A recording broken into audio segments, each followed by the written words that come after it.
University మంచి భవిష్యత్తు కోసం తెలుగు విద్యార్థులు ఇష్టపడే యూనివర్సిటీ. కాల్ 9059052378 9059052379.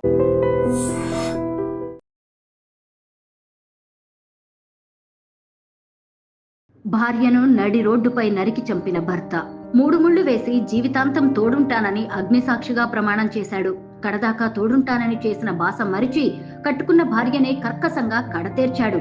కంటికి రెప్పలా కాపాడాల్సిన కన్న పిల్లలను అనాథలను చేశాడు. పరాయి స్త్రీ వ్యామోహంలో పడి జైలు పాలయ్యాడు. నిన్నటి వరకు అమ్మా నాన్నలతో ఆనందంగా గడిపిన ఆ చిన్నారులు ఇక అమ్మరాదని తెలిసి గుండెలవిసేలా రోధిస్తున్నారు. కన్నీరు పెట్టించే ఈ కథనం ఎక్కడో ఇప్పుడు చూద్దాం. ఆదిలాబాద్ జిల్లా గుడిహత్నూర్కు చెందిన లట్పటే మారుతికి అదే గ్రామానికి చెందిన కీర్తితో 10 ఏళ్ల కిందట వివాహమైంది. వీరికి 3 పిల్లలు. 2 కూతుళ్లు గాయత్రి, మహేశ్వరి, 1 కుమారుడు బద్రి. 5 ఏళ్ల కిందట స్థానికంగా డైరీ ఫామ్ ను ఏర్పాటు చేసుకున్న మారుతి దాదాపు 5 లక్షల వరకు అప్పు చేశాడు. అదే సమయంలో ఓ వివాహితతో అక్రమ సంబంధం పెట్టుకున్నాడు. ఆ సంబంధం విషయం ఎక్కువ రోజులు దాగదు కదా. ఆ నోట ఈ నోట విషయం తెలుసుకున్న భార్య కీర్తి భర్తను నిలదీసింది. భార్య బెదిరించడంతో పుట్టింటికి వెళ్లిపోయింది. కానీ తండ్రిని వదిలి పిల్లలు ఇబ్బంది పడుతున్నారని గ్రహించిన కీర్తి ఇకనైనా మారతాడేమోనని పెద్ద మనుషులతో పంచాయతీ ఏర్పాటు చేసింది. అయితే రుజువులతో సహా కీర్తి భర్త భాగోతాన్ని పెద్ద మనుషుల ముందు పెట్టింది.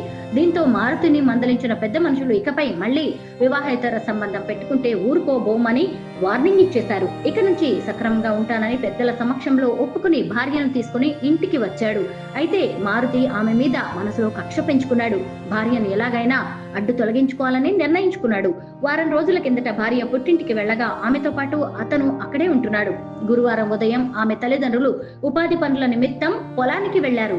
ఇంట్లో ఎవరూ లేకపోవడంతో భార్య నీటి కోసం రోడ్డుపై ఉన్న కుళాయి వద్దకు వెళ్ళింది. ఇదే అదనుగా భావించి కత్తితో ఆమెను రోడ్డు మీదే దారుణంగా మెడకోసి పారిపోయాడు. గమనించిన స్థానికులు ఆమెను 108 వాహనంలో రిమ్స్ కు తరలించగా మార్గ మధ్యలో మృతి చెందినట్టు వైద్యులు నిర్ధారించారు.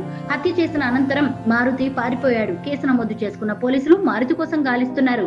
అమ్మను కోల్పోయిన ఆ 3 చిన్నారుల రోదన చూసి ప్రతి ఒక్కరూ కన్నీరు పెడుతున్నారు.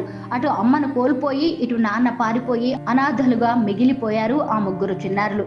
ఏది ఏమైనా పరాయి స్త్రీ కారణంగా సొంత కుటుంబాన్ని చిన్నా భిన్నం చేసుకున్న మారుతిని ఈ సమాజం ఎప్పటికీ క్షమించదు.